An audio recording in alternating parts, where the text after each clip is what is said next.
من خواننده صنف 8 لیسه اینواسیونی نزد دانشگاه تکنولوژی و منیجمنت اینواسیونی شهر کلون میباشم. لایحه‌ای که امروز من پیشنهاد شما میکنم سامانه اینترنتی فیزیکا میباشد.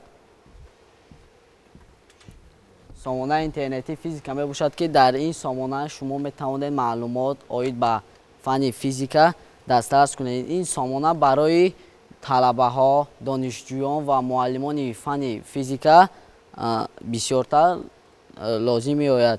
در این جاش در صفحه اول سامانه معلومات عاید به سامانه است که این سامانه را کی ساخته است و درباره منیوهای سامانه معلومات داده شده است. در پایان آن باشد عالمان مشهور فیزیک هستند که بعد زیر کردن تگمچه مفصلتر ما را به منیوی معلومات درباره عالمان میبرد که در این منیو معلومات عاید به عالمان فن فیزیکا وارد کرده شده است.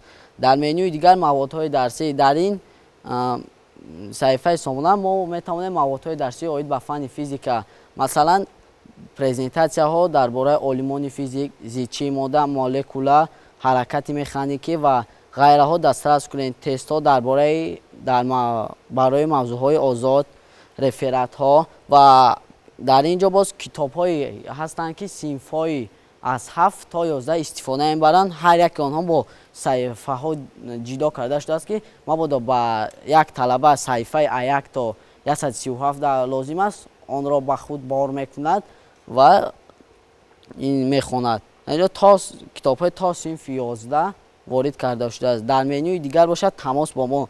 در اینجا وی میتواند خود را به قید گیرد به سامانه ما. وقتی که ما در سامانه تغییرات می‌داریم و او همچون خبر میدهد که در این سامانه تغییرات ها شده است در آمده بینید و معلومات عاید ما هست که میتواند اگر در سامانه به یگان مشکل دچار شد به همین رقم ها زنگ زند.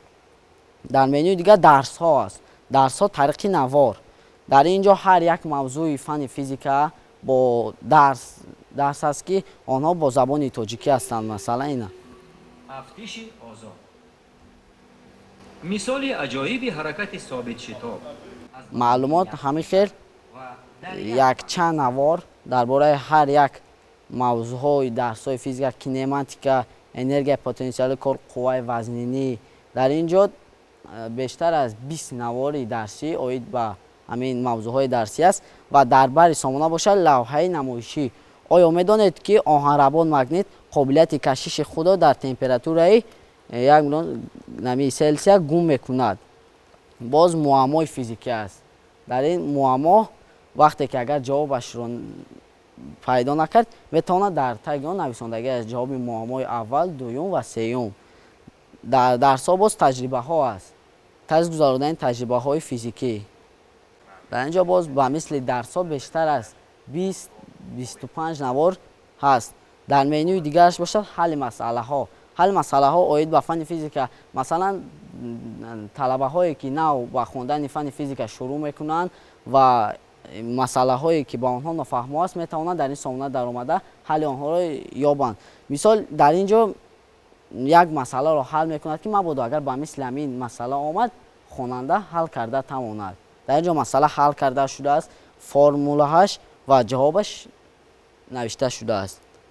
در منیوی دیگر با منیوی معلومات عالمان درباره عالمان معلومات هست.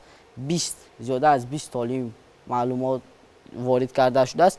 در منیوی دیگر قاعده ها. مثال یک طلبه کتاب ندارد و قاعده هایی که این هم مثال فیزیکا چیست آنها پیدا کرده نمیتواند در کتابش صفحه ندارد بتواند در سامانه ما در آمده.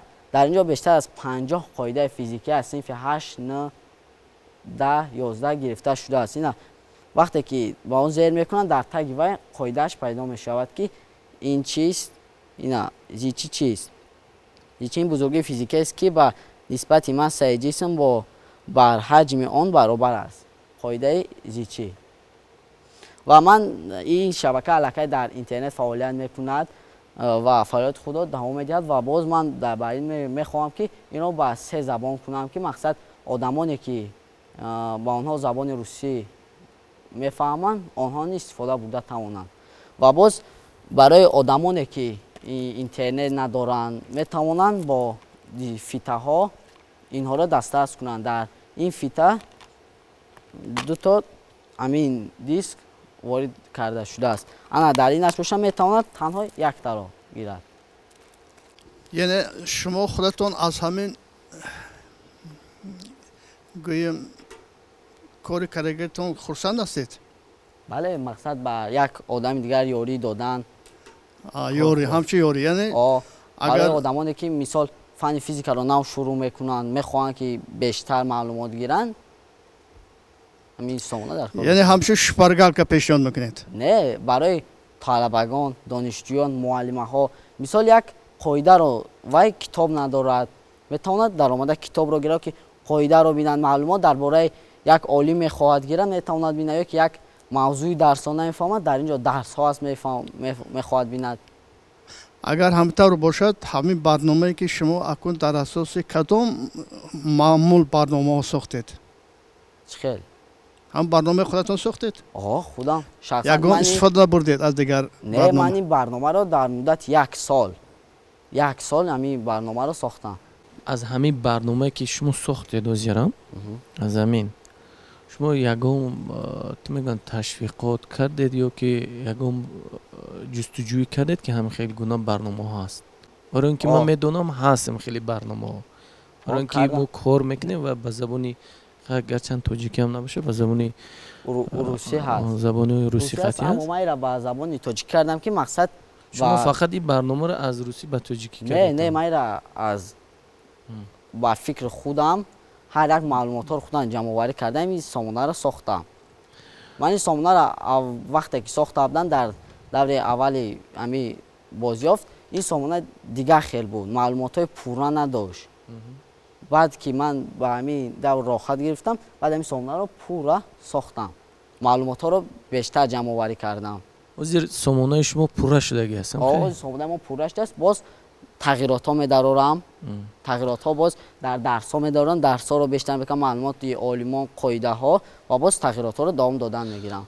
که فکر شما چی نویگری میبینید از این سامانه؟ در این سامانه وقتی که همین سامانه نویگریتون چی است؟ نوآوری این خیلی سامانه نیست، سامانه فیزیکایی با نه با زبانی تاجیکی باشد نیست. فقط برترش در اون است که با زبانی مادری و زبانی تاجیکی ساخته شده است. آسان کرده، ساده کرده، فهمانده بهترین است. خیلی آفرین برای کار شما.